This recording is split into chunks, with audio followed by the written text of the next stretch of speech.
So, why does it seem like when a couple goes to counseling, the default mindset is the woman is right and the man is the one that's messing up? And the woman is just bringing the man over to the therapist to try to get him fixed. Why is it that it seemed that way? Coming to you from Studio 14, this is Healing with Words.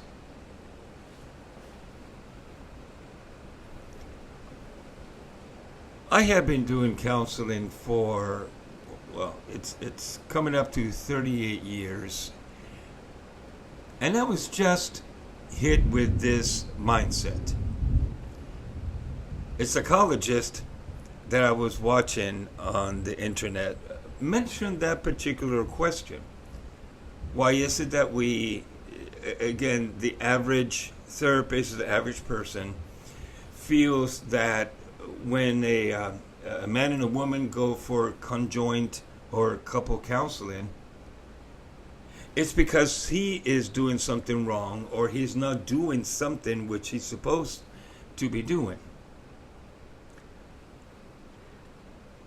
And I am guessing that most of family counselors tend to be female. And I'm guessing this because currently, I have been told that when it comes to the particular state of the union that I'm in, I am very much sought after. And again, I'm not trying to say, I am all that in a bag of chips. But as I ask people when they come in to see me for the intake, what brings you to me, for the most part, they say, well, we're looking for a male marriage counselor, and apparently it's very rare. I didn't know this is true until I was told by my supervisor, yes, that is true.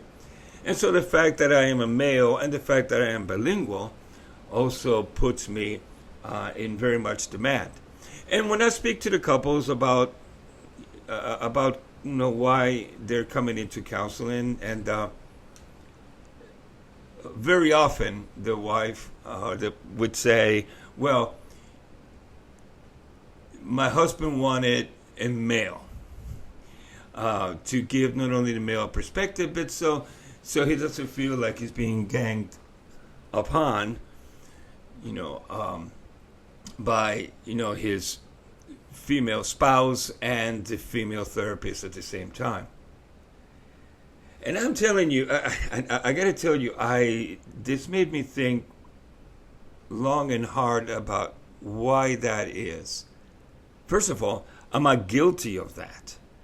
And had I been guilty of that, then I have to do something about that because it's got to change. But how often did the male counterpart of my couples who were coming in to see me for counseling felt that they were being ganged on? And they could say, well, Bill, with all due respect, it seems like I'm the only one that's changing. And if so, why is that? And so I thought long and hard. I chewed on this for a while. And what I'm going to give to you in this one particular episode is my best guess as to why that is. Now, of course, I reserve the right to change my mind, when I gain more information or when I gain more wisdom. But as of now, this is my best explanation for that. First of all, I'm going to talk to the men, the guys out there. By and large, and of course, this is generally speaking, this is stereotype, this is, for the most part, there's always exceptions. But just bear with me for the sake of this particular argument. By and large, we men are performance oriented. And that is, we like lists. Tell us what to do, just the facts, ma'am. give us some boxes that we can check. Tell us what the goal is, tell us what the mission is, and if we take it on, we want to be able to just check on all the boxes and complete the task, and then at the very end, just be able to spike the ball and do a little victory dance, and then we feel good about performance. When two guys meet each other in the street, and if we haven't seen each other for a while, after we do the fist bumps or the chest bumps or whatever it is, however we're greeting, what's the first thing that we ask? And so we ask, well, what are you doing? And that's when the game begins, because then each of the guys starts saying what they're involved in when it comes to work, and then consciously or unconsciously, and it may happen or not happen, but then it's a comparing. Oh, well, no, you got 10 men under you. Well, I got 15 men under me. And so off and on. But again, it's very performance oriented. Car breaks down. The guys go out, open up the hood. We're staring at it.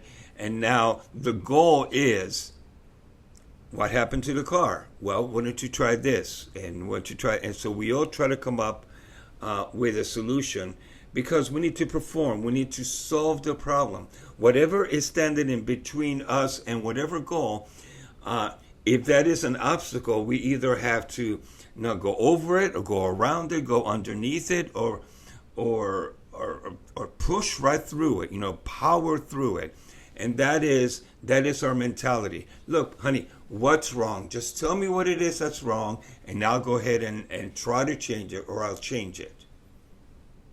By and large, women are relationally oriented. That is, how are we doing? Where are we? Where are we going when it comes to this relationship? Are we communicating well? Are we growing? Are we making short-term goals? Are we making long-term goals? Of course, those may sound male also. What's our short-term goal? What's the long-term? But are we doing it together? Do we agree when it comes to that? And so if men, generally speaking, are performance-oriented, and females, generally speaking, are relationally oriented, then it begs the question, at least when it comes to this episode, what's therapy? Well, again, a good question. And so if it's individual therapy, and I'm doing individual therapy like I have been doing for a while with a male, let's say, then it's a matter of, Bill, can you help me gaining confidence? Can you help me perform better? And so that therapy has to do with, learning new skills, and setting up goals and achieving whatever the desired goal is. But when it comes to couple counseling, it's a relationally oriented counseling session. We're not communicating well. We're not being intimate, not only emotionally, but also psychologically or physically. We're not getting along when it comes to disciplining the kids together. And again, where are we? Where are we headed when it comes to our relationship? How are we showing each other that we really care about each other? And so that's more relationally oriented. And when it comes to couple counseling, again, if the husband says, well, look, just tell me what to do, and then I'll go ahead and do it. And of course, the wife may say, but I have been, and you're just not hearing what I'm saying. And so this is why I'm bringing Bill. And hopefully Bill can translate and interpret and help you understand why this is important. And so if the male is primarily performance oriented and the female is primarily relationally oriented, and therapy in its nature is relationally oriented, I propose that this is why it is seen the way that it is seen, as in, I'm just telling the guy, well, this is how you can best relate to your bride, to your spouse, to your partner. Not exactly performance oriented, and it's, again, more relationally oriented. So then my next question was, so how do I fix this? And so, being a bilingual therapist, like I mentioned at the beginning of the episode, I came up with this idea. Pretend that you are the male, you are American and English speaking American, and that you married a Latina woman. Now, she knows some English and some Spanish, but you're having trouble communicating at deeper levels. Well, this is where the truth being stranger than fiction, this is where the bilingual therapist comes in and begins to translate and begins to interpret. And so when the Latina woman says something, then I get to tell the man, tell me what you heard her say. And if he got it, fine. If he got it right, then great. And if not, then I have to then translate. Well, this is what she said. Or go ahead and say it a different way so he can understand it. And so I am teaching her how to speak male English, I guess, if you want to call it that, so that he can understand. And then I turn to him and I said, now, go ahead and as you relate to her, try these Spanish relational words. And mind you, and I tell them, look, you don't have to communicate with each other well. You don't have to improve your relationship. Not because you guys are autonomous, you guys are free.